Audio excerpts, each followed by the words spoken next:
You come across with a lot of wisdom. You come across as not with this kind of young, cocky arrogance that a lot of young people do, but you come across with this kind of calm assuredness. Where do you gain inspiration in how to run a business and being confident? I think a lot of it I attribute back to kind of the audacity that I have, and I was brought up with that to say that if anything were to happen, if there's a problem that comes to my desk today, if there's something that happened, to the company or anything, I would just know one way out of it. And my one way out of it is to out hustle the problem. The water's fine, homie, jump into the deep end. Sow it, you will reap it. We talking how to start it, how to grow it, how to keep it. Take a deep breath. You are now rocking with Founder Secrets. All right, Felix Lee, welcome to Founder Secrets. Thanks for having me, guys. Here you are. So Felix is the founder, CEO of adplist.org, which I came across as a mentor. I was really looking for different ways to mentor and be mentored. And I didn't even forget how I came across it. But I joined this platform and it's free and it's amazing. And it started automatically matching me with mentees.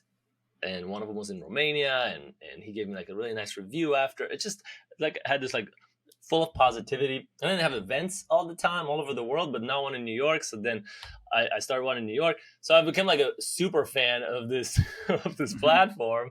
And so I'm so happy to have Felix, the founder of it, joining us from Singapore today. Awesome. Thank you so much for having me, Flavio and Taylor. I'm so excited to be here. So we'll get into ADP List, what it does, why it just started. But first thing, our icebreaker, which I think resonates with the theme of your platform, is what's the kindest thing that anyone has ever done for you? Wow, that is a great question because I think it's both meaningful and it's really deep in some sense as well. I've never really reflected on that. I think the kindest thing that anyone has ever done on me, it isn't just one singular thing, but I think it's a principle behind the action is to take a chance on me. The reason why I say that is because, I was born to parents who are blue collar workers, right? So they weren't, in the office job or they weren't in tech.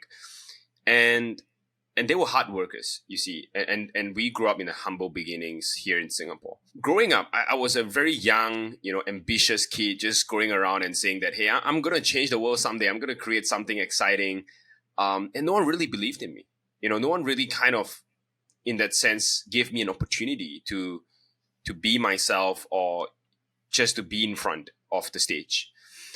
And I had to fight for that. I have to, earn my rights to be there. And I think along the way, and most recently, I've met amazing people along the way that overlooked my background. I had not been to college, right? I'm 27. I've not been to college. I don't intend to go. My friends are there. And I have people who, are really pretty well known in the industry who overlook such characteristics that, hey, he doesn't come from a rich family. He doesn't, he hasn't been to college. He has no credentials at all. And they took a chance on me. I think that is the kindest thing that anyone has done for me. If I were to give a case study, an example would be, ADP List. The fact that, we have investors who invested in ADP List and say that, hey, I want to be a part of this. How can I help? I think that is, to me, the kindest thing that ever happened in my lifetime. I'll go next. I don't, it's very hard for me to answer absolute questions like what is the kindest. But I will say that, similar to Felix's answer, I think the kindest thing in business was early on when I always looked young. I'm 38 now. And when I was 21, I looked probably 15. And, I remember that people would give me money as part of, I ran a web development company and I'd pitch you on, hey, you should build this new website for your business. And, I'm their kids' age or their kids are older than me. And I think the kindest thing in business is that they took a shot, is that they believed, and those kind of early pieces of kindness, or they probably didn't see it as kind. They probably just saw it as, doing business. But it gave me some momentum and it gave me some confidence. And that was really helpful to think, because I used to build $500 websites and $1,000 websites, and then it just grew over time. So I think early on, like taking a chance on me, even though I looked like a pimply nosed kind of kid. So I was in Romania. I was 14 and doing the Romanian thing, which is being in internet cafes, hacking or playing games. And this American family came to visit called Bob and Susan Smith. Pretty like common names, but they're like real people.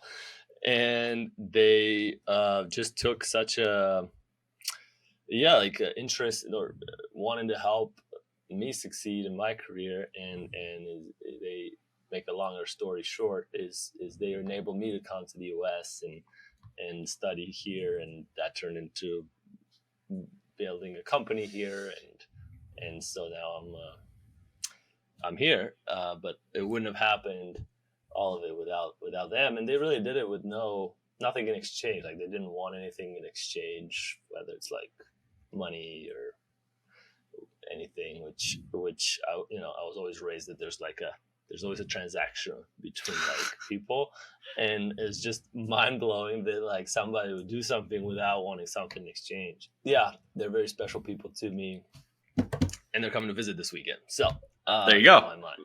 All right, Love that. ADP list. Actually, why is it called ADP list? Well, that's a great question. We started as a side project, and the side project was actually called Amazing Design People List. So it was intended for designers only during the pandemic, where people were getting laid off. And James and I, my co-founder, sat down and said, we want to help people find jobs, right? And but also we want to help them, get connected to people who can help them get the jobs. And so that was the mentor piece of it. But the first version that we created we named it as Amazing Design People List, because our audience was only designers back then. And now, since we expanded to different categories, we decided to make it into an acronym, ADP List, which also stands for Amazing Design People List. So maybe we back up a bit. You started your first company. How old were you when you started your first company? Wow, I started my company when I was 18, my first company. And that was a travel app? Yes, it was a travel app. It was a travel app that allows people to plan itinerary with their friends, almost like a collaborative place where you can plan itineraries to in a group. Did you raise money for that? No, we didn't. We tried though. We tried. We were too young, and people were like, "This is just two high school kids trying to do something weird here." So, we get passed on, way too often than anyone would imagine. Well, but how long you did it for? How long? 2.5 years. So it was me and my brother, just two of us. We had a friend who joined in later as a co-founder. But two of us just hustled for 2.5 years. We started off with $5,000 from our father. Our father was like, "Hey, look, it's not going to be 100K. It's not going to be 200K. $5,000 is all I got." And believe it or not, two kids made $5,000 work for 2 years. 2.5 years. That's awesome. And you sold it, right? Like, was that yeah. success? So it was acquired. I think in many ways it was a success, not because of the financial returns. I think it was a success because it was a great learning experience. It taught me what I wanted, in life as a young kid. I think it taught me sort of like the realities of life as well, right? As you go through these processes and you go through all these meetings with people who are, in their 30s and 40s, and you kind of get a sense of what the world is like. I think that to me was the biggest return. So I'm wondering, how do you sell a company? You said you're trouble having these meetings with the older people, the investors, but somehow you were able to have a meeting with people who actually acquired the company. How did you do that in 20? Yeah, my brother and I, we were desperate, right? So I'm not sure anyone knows about this, but in Singapore, we have to actually go to the military service for 2 years. So we have to serve in the army for 2 years the moment, you graduate from high school, right? So what happened back then was that my brother had already entered the military service, and I was the only one running sort of like the second phase of this, company, sort of like the second half of this journey. And we knew it wasn't sustainable, because I was going to be the next in line to go into the military service in a year's time. And so what I did was that, I frantically just look around. I said, look, is there anyone who just wants to take over? We weren't even thinking about an acquisition, you see. We were just thinking, who would want to run this project? Who would want to run this startup? There's no investors, there's no sort of like thing going on, right? It was just a product and few people running it. And we decided to sign up for a competition, for a pitch competition, startup competition at CNBC. And we came in, I think, the top 3 in the competition, and tons of people were there on the day itself.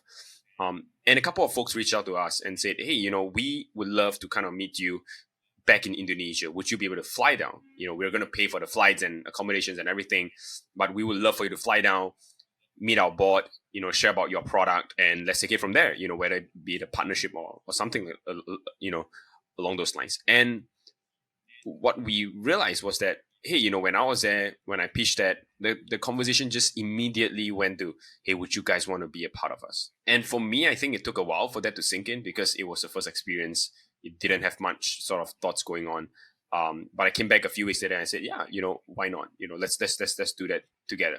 Yeah, so that was when we signed the MOU, the contract and everything, the paperwork for the acquisition. Well, let me back up. So I mentioned before we start recording that I went to Singapore about 5 months ago, loved it. We actually went twice. So one at the beginning of the trip and at the end of my trip. And we had 2 different experiences because we stayed in 2 different places. Amazing place. And one of the kind of interesting things that I've never heard anywhere in America is we were doing a bike tour and we said, so what's it like to grow up here? All the guys who were running the bike tour were locals. And they said, it's very safe, which is you don't hear that a lot here. That's not what somebody here would say is their answer. I know. So the guy says it's very safe. And then the other guy who was there said, yeah, and that makes it kind of boring. And those were their answers. And I was like, whew, that's but it's, I said, but isn't it beautiful? I mean, it's beautiful. And he goes, yeah, just boring. And, I'm curious, like what's the entrepreneurial culture? You started very young. Yeah. What's the entrepreneurial culture like there? There's no entrepreneurial culture here, and you'll be surprised because it's boring. First of all, as you said that. And I'll talk a little bit about that.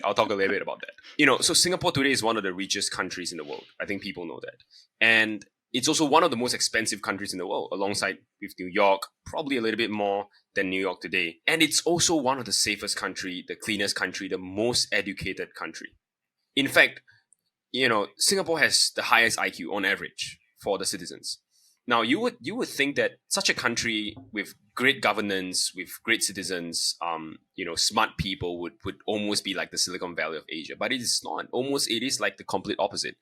Because this is a young nation, we're 50 years old, and we were founded, our independence was 1965. So it's pretty recent, 50, around 60 years old today. And when you think about really, when you look back at the history of Singapore, what the belief was that elevated us from poverty. So Singapore was a part of Malaysia.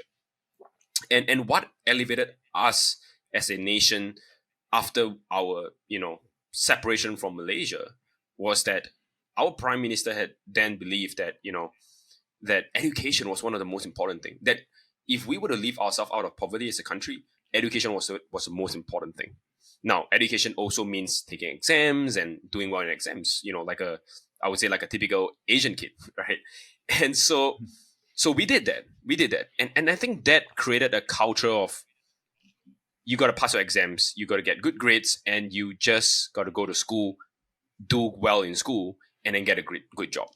And I think that has become deeply embedded in our society today, in our culture. We have people who are at the age of 12, and you ask them, what are you studying for? They're studying for the major exams at the age of 12. And that exam, and if you talk to the parents, like, what is your ambition for your kid? Or if you just talk to the kid, they could already see their path, that all they want to do is get into university. That's all they want to do. There is no, I want to be an astronaut. There's no, everyone was just settled to, everything that I'm doing from the certain age is just to get into university. Now, when you have a culture like that, people don't think about taking risk. I mean, risk doesn't even, make sense to anyone here. And so I would say like the entrepreneurial spirit here is almost zero, right? It's really almost zero. You have some edge cases that stands out, but I'll tell you that a lot of successful founders in our country, I'm not saying in this region, they come from pretty privileged and wealthy family. And that is the truth. Because the fact that you come from privileged and wealthy backgrounds, it's an opportunity for you to be able to take risks. Because you don't have a family that you gotta, make ends meet for. And I think that's kind of like, ongoing. I think it's changing slowly. It's probably going to take a generation or two to change, to see more people like more entrepreneurial. But I still think that, it's a rarity in Singapore to be entrepreneurial these days. It's interesting you say that, because you sort of are the opposite of that story, what you just said. You're saying you're the exception, or that is rare to see. Yeah. I grew up, so I had a privilege to grow up in a humble background, but my family was actually really entrepreneurial. So my grandfather actually started his bakery here in Singapore. So he was one of the earlier employees at Singapore Airlines, right? One of the best airlines in the world. And he was a sort of like an assistant chef there, a little bit of a cook, in the kitchen. And so, once he was done with his gig, he decided that, hey, look, I want to start a bakery. And so he started his bakery with my grandma. They're still alive today. The bakery is here. And it expanded pretty well. Right. And it was passed down on to the second generation. It was because of my dad. They kind of scaled it down a little bit. So it's left with one of the bakeries today. But I had the opportunity to grow up in a time where my grandfather was still running the bakery. And I saw all of that. I saw the way he interacted with the employees. I saw the way that, he ran things, the hustle, like just being a part of that hustle, I think opened up a whole new world for me, that there's something more than just going to school and taking a certificate.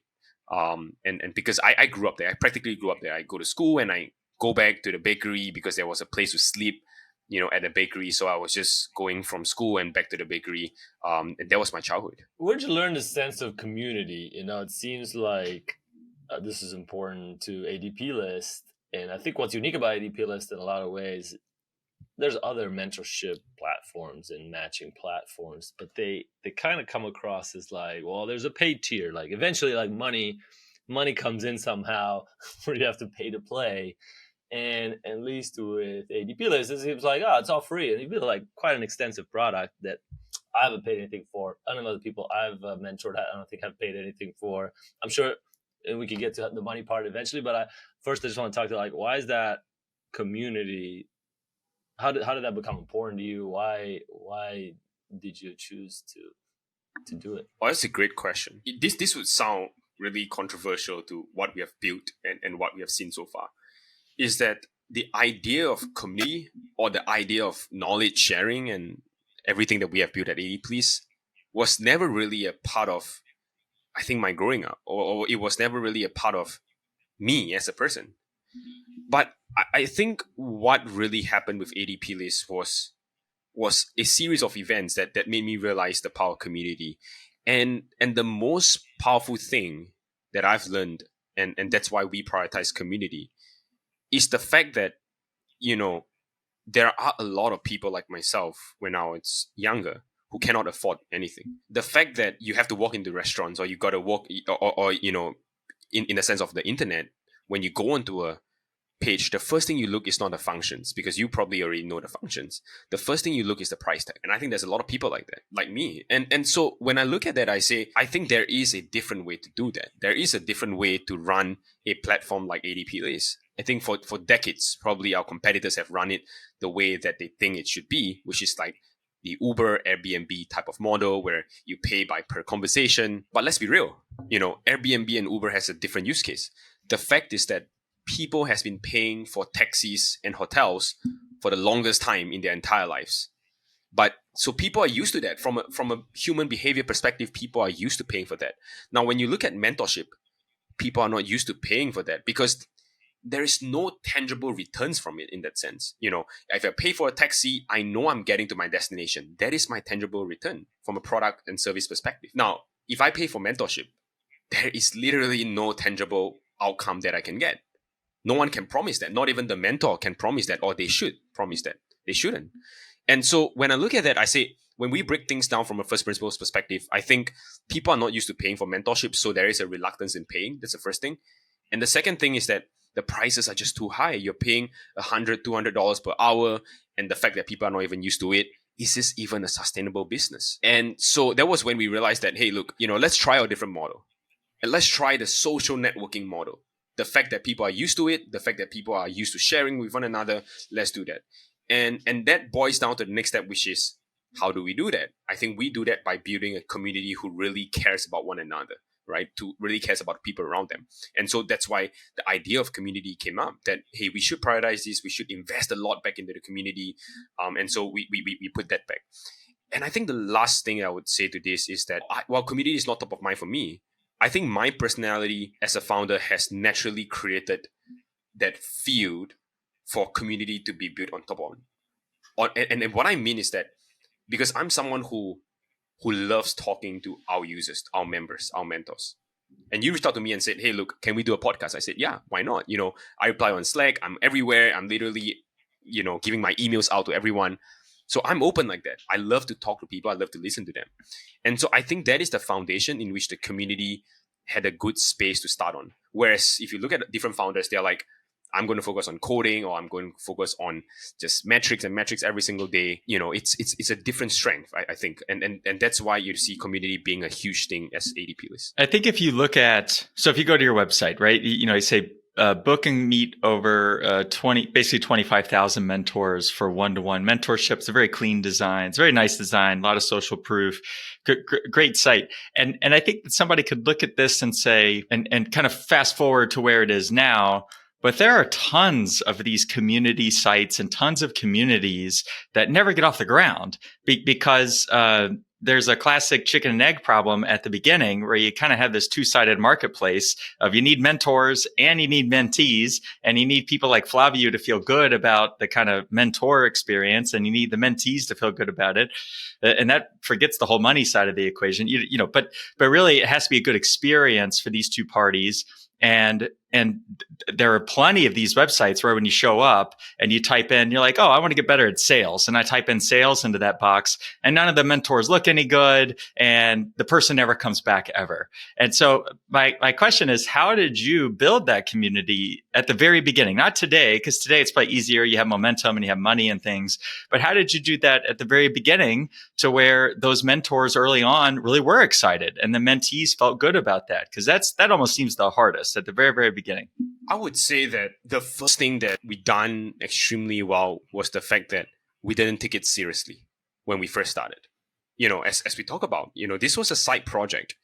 And the fact of the side project is that you probably spend minimum amount of time on it, hoping for the maximum amount of outcome. I think for us, it was almost like a little bit of the opposite, was that we spend the maximum amount of effort that we can after the work hours, me and James, and we just let the outcome dictate itself. We weren't pressured about scaling. And so we went in with a mindset that we just want to do something that benefits people, that benefits the people around us, which is the designers community. The first formula to that was a niche, right? The niche that we were solving was for designers, and it was for designers who were laid off. Very, very specific, small group of people. Right. And, any founders come in here, they would say, hey, why not open up a little bit bigger product management, or just in general, people who are looking for jobs, not just laid off. The fact that, it was a side project, we just wanted it to be something that we could control at a small environment. So we started off really, really small. And I think that what we did really well was in the early days was that we had a huge concentration of effort onto this small group of people. So they were getting almost immediate attention from James and myself every single day. I do that even right now today as well. But they were getting almost very immediate attention from myself and James to support them and to help them to connect with the right people. And so we gave an extremely great experience for the small group of people that we're serving. It was high quality. It wasn't huge amount of people, but it was high quality. And I think what came up on the other side of that was that people loved the experience, and they talk about it to their friends. Now, today, if you ask me, how do I design or create something for, 1 million people like at AD Please today? I mean, we can't, right? There's no formula because everyone is different. But I think when you take a small group of people who are like-minded, and then you kind of create something for them, to us, that was exactly what we did. We really narrowed down and we said, these are the people who we want to serve. And so we went in, I think, with the heart to serve, and we just wanted to build something great rather than let's build a business out of it. Because I think when you start from building a company and then a product, I think a lot of things can go wrong because it's easy to lie to yourself and fool yourself that there is a market for it. But when you start from trying to build something great and then it becomes a company eventually, I think you have already found the market. But it's just that, just because you build something amazing, you kind of have no choice but to incorporate a company. And that's literally what happened to us. And to be clear, it is a company, right? Yeah, it is a company. How many people are on it right now? You mean the team or the user base? So like how many users, how many mentors, and how many we have maybe in the last year? In the last year. So we have like 25,000 mentors around the world today in 140 countries. And the largest is in the US. Wow. The largest would be in the US and Canada. So these are the two biggest market for us, followed by India. And then we have, a little bit more than 250,000 users on the platform. So that's kind incredible. Of where we're at. Yeah. You guys also did this incredible thing where you put a lot of the mentors in the Slack channel. It's like 15,000 people in the Slack channel. I mean, I just love the engagement. Like just this week, you guys are having events, community events in person, which I think is really interesting. I guess you decided to go, or how did that happen that you're throwing these events and mostly not in the US? It's funny you said most users are in the US because most of the events are not in the US. In fact, when I threw the one in New York City, in Manhattan, I think it was like the first one. There've been some in Brooklyn, but not in Manhattan. But they're like in Lagos and Porto and Dhaka and Belgrade and Warsaw and Aruba City. But how did you, and everybody's super pumped and they're super engaged. Why'd you go in person? Yeah, that's a great question. And thanks for sharing that. By the way, just a disclaimer for anyone looking at that, it's a Slack channel that you can only join if you're a mentor. So if you're not, you probably wouldn't have access to that. But yeah, I mean that these meetups are open for everyone to join. If you're in the city, we will send you an email for that. So the reason why we invest into meetups and almost offline events as well, it's and shout out to you for organizing one in New York. It's the fact is because we care a lot about our community, that there might not be, if you think about it from a company perspective, I'll be really honest, like it wouldn't have made any financial sense to do any of what we're doing, right? Like, or it wouldn't have just made any sense to kind of do things that doesn't have an ROI. And a lot of CEOs doesn't believe in what we're doing, by the way. So you see very few companies like that. But when you look at 80 Please, you see it as a special company. The best thing about this, and this is what I love, is the fact that when you or anyone else look at 80 Please, and if they know me or if they know what we're doing, they don't describe us as a company. They don't describe us as a platform. They don't describe themselves as a user. They describe 80 Please as a community. They describe mentors as fellow mentors. They describe themselves as a part of this community. And I think that there is a sacrifice that has to be made, which is the CEO has to believe in the non-tangible, the incalculable returns of a community. One quick follow-up, because it seems like with the design people that need jobs, and by the way, the people that came to our meetup also tend to be mostly design people, and they were looking for jobs. And I wanted to help them, but honestly, how do you even help? How are you able to help these people actually find jobs, especially in this climate? Everybody's talking about how AI is kind of killing a lot of those jobs. Almost felt like kind of sad because they are amazingly great designers, and I wanted to help them, but they're like, "Are you hiring?" Like, we're not really hiring designers, so I felt kind of sad. So I'm wondering how you have this mission of, or you had originally helping these. Did you actually help them find jobs, and how do you even do that? Well, I think. Initially, what we did was that we collected names and LinkedIn profiles, and we said, look, we're just going to send it to the recruiters that we know. So there's no promises. I mean, the fact is that mentors are not here to help you look for a job. Mentors are here to, maybe guide you with the things that you might be unsure of. I think that's the best that the mentor can do. But they're not here to give you answers. Nor are they here to give you a handout for a job. I think, in fact, I'll be very honest with you. As you know, I send out emails to anyone who joined 80 Please. I automate an email, but I do reply to that email. I read every single email that comes through my email. And I'll tell you that at any point, if anyone were to tell me that they're here and they expect a job from a mentor, I would tell them that this is not the place for you, or this is not the place for that. We don't bend over our values or our principles as a community to say, let's do something that we cannot do and try to promise someone that, because I think we cannot promise a job. And so while I understand that a lot of people might be struggling and I think trying to find for jobs, I think what we're really trying to advocate here is that AD Place is not just a place where you come only when you need a job. I think for the longest time, for the first year or so, it was like that. I mean, somehow we're still polluted by that. I don't, frankly, as a CEO, I think, and the founder, I don't like that thinking. I don't like the thinking where you go to someone only because you need something or only because you need a job. Well, I think you got to invest in relationships. You got to invest in learning and growing. So you can't just come here just because you need a job and tell someone that, hey, do you have a referral? So we have a lot of that. We turn away a lot of people. But I think that our strategy is plain and simple, is that we want to brand this as a community and a platform that allow people to say, hey, look, is at every part of my career, this is a place for me that I can continue growing with, and not just when I'm looking for a job. How do you gain wisdom and mentorship yourself? And when I say this because you're young, like all three of us are all young, and you come across very with a lot of wisdom. You come across as not assured, certainly, but not with this kind of young, cocky arrogance that a lot of young people do in starting companies. Myself, I was that way certainly when I was younger, and probably still am.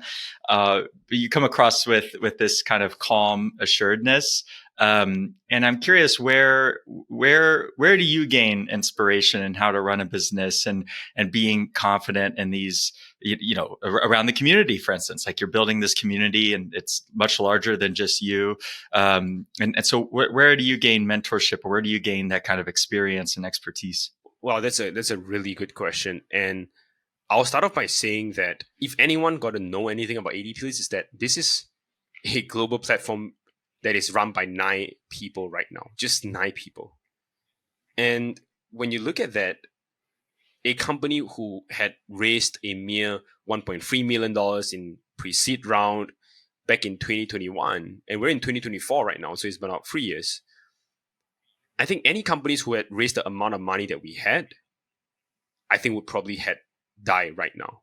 Like they would have not exist, because 1.3 million is arguably a really, really small amount of money for any startup, and the cost everywhere is rising. It's difficult, right? It's difficult. But I think the fact that we're able to survive and continue growing and, run by a small team it's a lot of it. I think to your question of where do I find this wisdom and from, is I think a lot of it I attribute back to kind of the audacity that I have. And I was brought up with that, to say that if anything were to happen, if there's a problem that comes to my desk today, if there's something that happened, to the company or anything, I would just know one way out of it.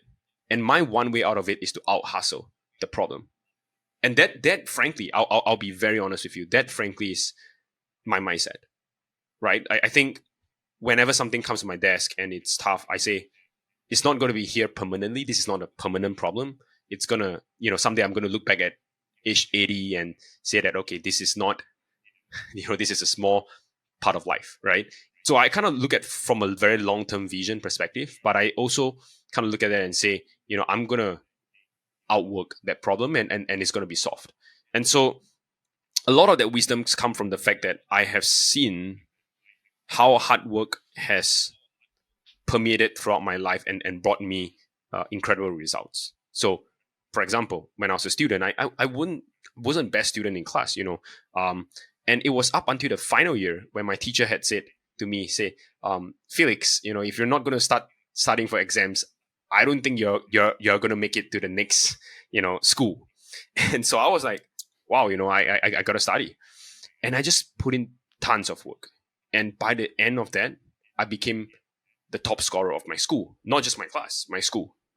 And that was just one, right? And the next one was the fact that, my brother and I, we had, we were just guys skating around our neighborhood. That was kind of like our pastime.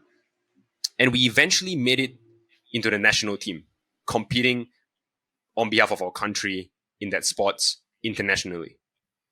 And I mean, like, look, we don't have the resources to do that. We didn't have the best skates, we didn't have the best wheels, but somehow we made it. I think when I look back, a lot of the principles that stuck through was the fact that we were willing to sit down and out hustle everyone. We were willing to grit our teeth and say, let's just do it.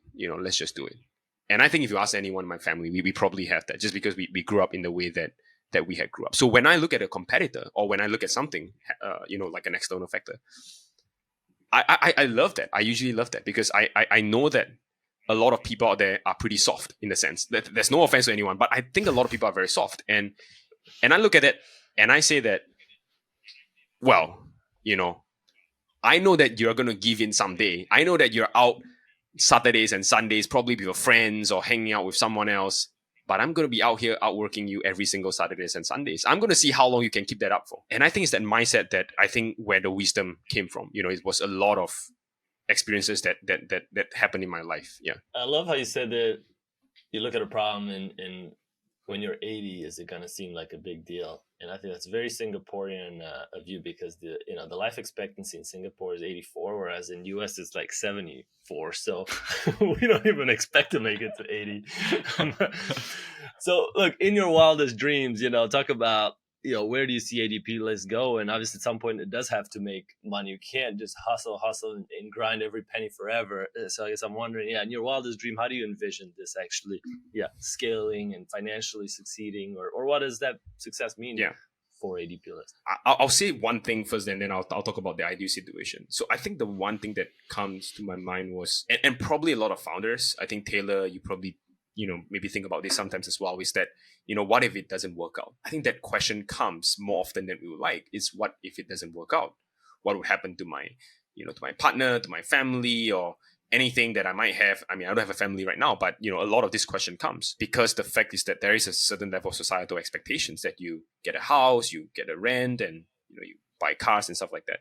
I think the first thing was that I acknowledged that the fact that if it doesn't work out, in many ways, I'm at peace with it already. Like right now, at this very moment, I'm at peace with it. So I'm someone who does a lot of meditation, right? I love meditation. I love the principles of it.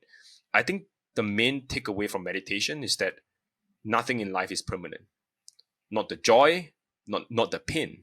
Both of these are not permanent. And so I could look at the success of ADP List, I could enjoy it, but I need to tell myself that this is not going to be permanent. I flew to KL the other day in Malaysia.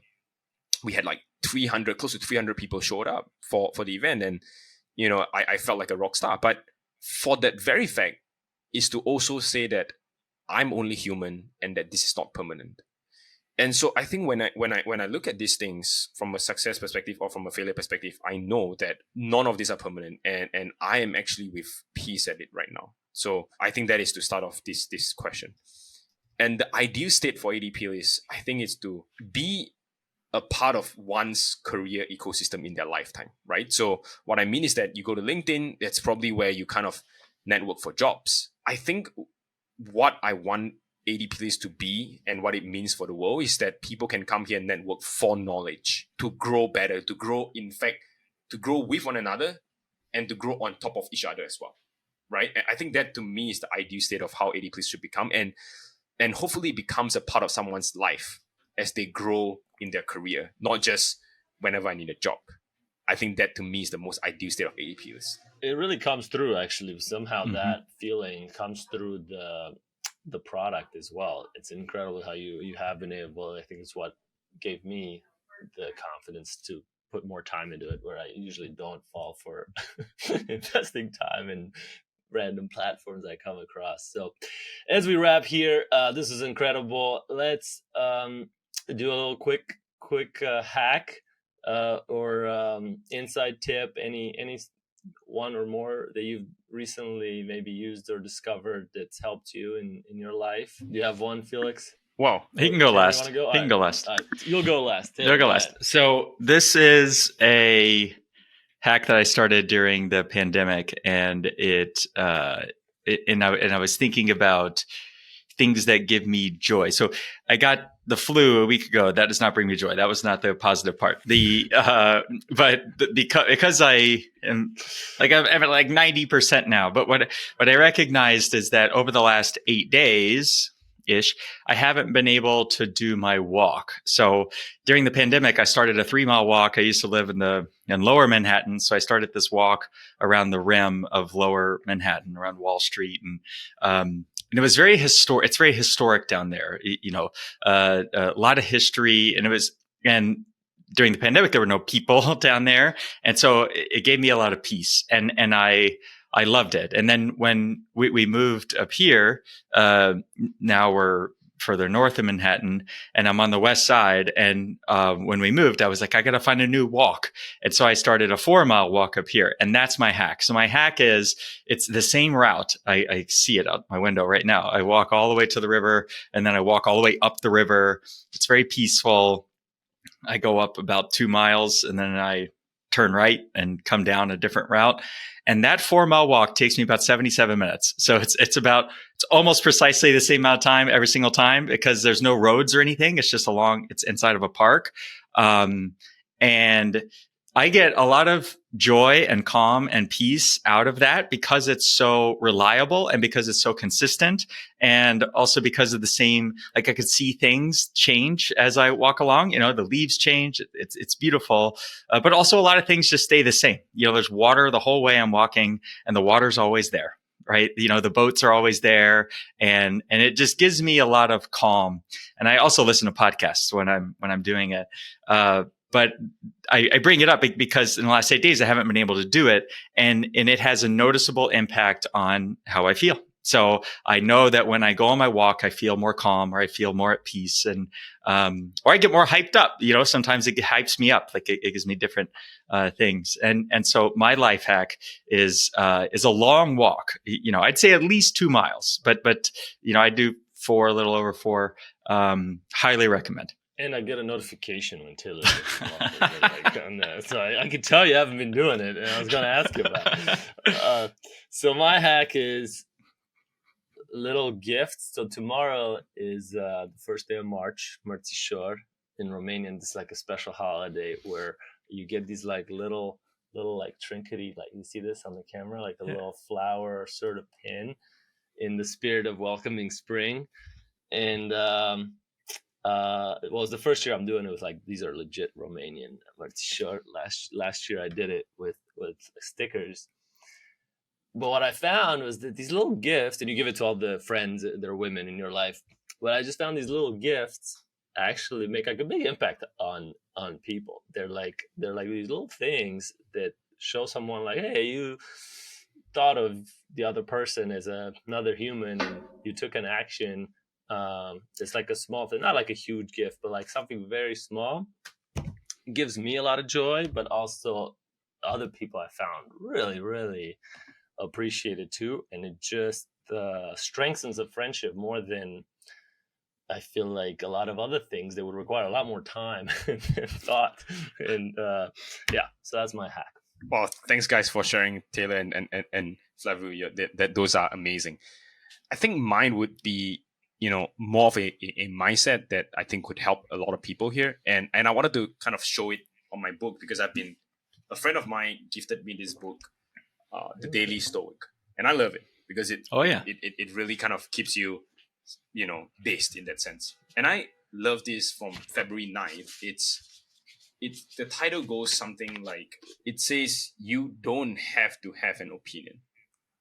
And I think what is so powerful about this is that whenever something happens at work or in life, people tend to jump in and they want to react to something. They want to have an opinion on something. And I think the fact is that when you have an opinion on something, or when you jump in and you become reactive to it, you give power to whatever that is. If it's negative, you give power to it. And I think that the best thing that I've learned, honestly, through meditations and this book is the fact that you don't have to have an opinion on everything or anything, right? Like, you don't have to have an opinion on everything that someone says. You could just not, walk by and really just acknowledge it. Just acknowledge it, that it's there. I think that has, frankly, saved me from a lot of conflicts, first of all. It has also kind of gave me back a lot of peace of mind that then allow me to be more productive, allow me to be more creative at my own space, because I was able to stay in my zone. I wasn't like a chaotic monkey in the sense jumping around. I didn't have a monkey mind jumping around on different things. No, it gave me a peace of mind because I know that I don't need to have an opinion on everything. Amazing. What as we kind of wrap here, Felix, thank you. Where could people find more information about ADP List, and if you'd like, where could people learn more about you or how to contact you? Yeah, so I'm on ADP List as a mentor, so you could book me there, and I'm also on Twitter. You could follow my amazing tweets there. I'm also on LinkedIn. I post almost every other day about good stuff on design, leadership, and career. So those are the platforms that I'm on. Amazing. Felix, thanks so much. Thanks so much for coming on Founder Secrets. Thank you so much, Taylor and Flavu. This is amazing. The water's fine, homie, jump into the deep end. Sow it, you will reap it. We talking how to start it, how to grow it, how to keep it. Take a deep breath. You are now rocking with Founder Secrets.